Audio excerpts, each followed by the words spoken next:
Good morning students. 9th class में बेटा हमने संधि में स्वर संधि के भेद पढ़ चुके थे, दीर्घ संधि और गुण संधि। थर्ड आती है बेटा हमारी इको यणची, यण संधि। सूत्र है हमारा यण संधि, जो हमारा टॉपिक है उसका सूत्र है इको यणची। बेटा मैंने आपको माहेश्वर सूत्र में बताया था कि अपन जब संधि पढ़ेंगे तब हमारे प्रत्याहार प्रयोग में लिए जाएंगे। अब यहाँ सूत्र की सहायता से बेटा अपन समझें तो यह है कि इक प्रत्याहार को यण प्रत्याहार में परिवर्तित करना ही यण संधि कहलाता है। इक प्रत्याहार को यण प्रत्याहार में परिवर्तित करना क्या कहलाता है बेटा? यण संधि। अब इसकी यदि हम परिभाषा देखें तो इसकी परिभाषा है कि जब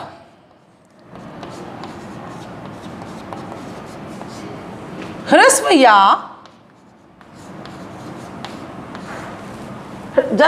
या दीर्घ ई, ऊ, री और री के बाद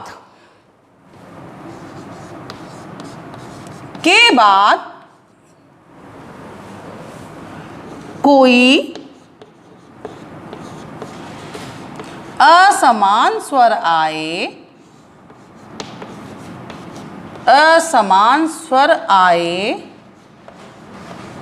तो वहां क्रमशः य, व, द और ल हो जाता है। देखो बेटा हम दोबारा ध्यान से देखें और समझें क्या कहना चाह रही हूँ मैं। हम पढ़ रहे हैं यण संधि। संधि का टॉपिक आपका इम्पोर्टेंट टॉपिक है। इसमें क्या होता है कि इको यणची, इक प्रत्याहार को यण प्रत्याहार में परिवर्तित करना। अब परिभाषा के हिसाब से हम देखें बेटा कि जब ह्रस्व या दीर्घ यानी कि छोटा हो या बड़ा हो, ह्रस्व या दीर्घ स्वर ई, ऊ, री, री, ह्रस्व कौन सा हो? पहले वाले पद में क्या हो? ई हो, ऊ हो, री हो या री हो। इन चारों के बाद क्या है? कोई असमान स्वर आए, मतलब कोई भी यदि असमान स्वर आता है, असमान यानी उसी के जैसा न हो, भिन्न हो, तो वहां पर क्या करेंगे हम? इनके दोनों के स्थान पर य, व, र, ल लगा देंगे। ई के स्थान पर य हो जाएगा, ऊ का व हो जाएगा, री का र हो जाएगा और री का ल हो जाएगा। ठीक है, क्रम से। कैसे? जैसे ई का क्या करेंगे हम? य, ऐसे देखो आप। ऊ का क्या करेंगे हम? व। री का क्या करेंगे बेटा? र। और री का क्या करेंगे? ल। ये क्लियर हुआ आपका? दोबारा देखो, ई का क्या करेंगे? य, ऊ का करेंगे व, री का करेंगे र और री का करेंगे ल। क्लियर? अब अपन बात करते हैं, वापस आते हैं बेटा अपन सूत्र पर। सूत्र क्या कहता है हमारा?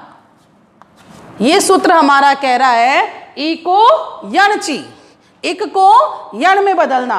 अब आप ये देखिए, मैंने जब आपको प्रत्याहार पढ़ाया था, सबसे पहले देखो इक प्रत्याहार। इक प्रत्याहार के अंतर्गत कौन कौन से वर्ण आते हैं? ई, ऊ, री, री। हमने सूत्र पढ़ा था आई, उण, ऋ, ऋक। तो ई क यानी ई से लेकर क तक, तो इक में क्या कहता है? ई, ऊ, री, री। अब हमें इसमें किसको बदलना है? यण में बदलना है।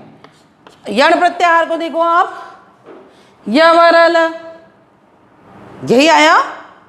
तो इसलिए सीधा सा यदि हमने माहेश्वर सूत्र, इसीलिए मैं बार बार कह रही थी, यदि हम माहेश्वर सूत्र याद कर लेते हैं तो हमें संधि समझने में कहीं प्रॉब्लम नहीं आती है, कोई समस्या नहीं आएगी, क्योंकि इक प्रत्याहार हमें याद है और यण प्रत्याहार हमें याद है। यण संधि में हमें इक को यण में बदलना है, तो हम किसको बदलेंगे? ई को य में, ऊ को व में, री को र में और री को ल में बदलेंगे। ये तो हुई हमारी परिभाषा की बात। अब हम आगे बात करते हैं एग्जाम्पल की। एग्जाम्पल देती हूँ मैं आपको। जैसे अब बनता है हमारा शब्द प्रत्येकम। ठीक है, ये तो हुआ हमारा मूल शब्द, क्या बना? प्रत्येकम। अब इसका हम संधि विच्छेद करते हैं तो इधर क्या, ऊपर लिख रही हूं मैं दोबारा बेटा,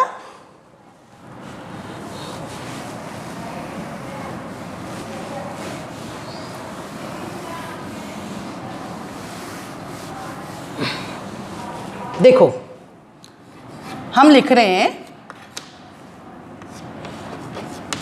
प्रत्येकम, ये हमारा मूल शब्द है।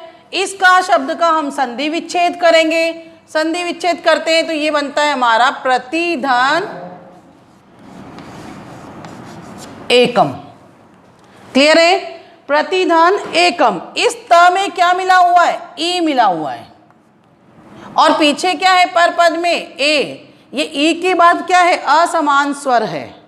हमारी परिभाषा भी यही कहती है, जब ह्रस्व या दीर्घ ई उ री के बाद यदि पर पद में कोई असमान स्वर आए तो हम ई के स्थान पर क्रमशः य कर देंगे। ई उ री को क्रमशः य व र ल में परिवर्तित कर देते हैं। तो अब हम यहाँ से कैसे टुकड़े करेंगे इसके?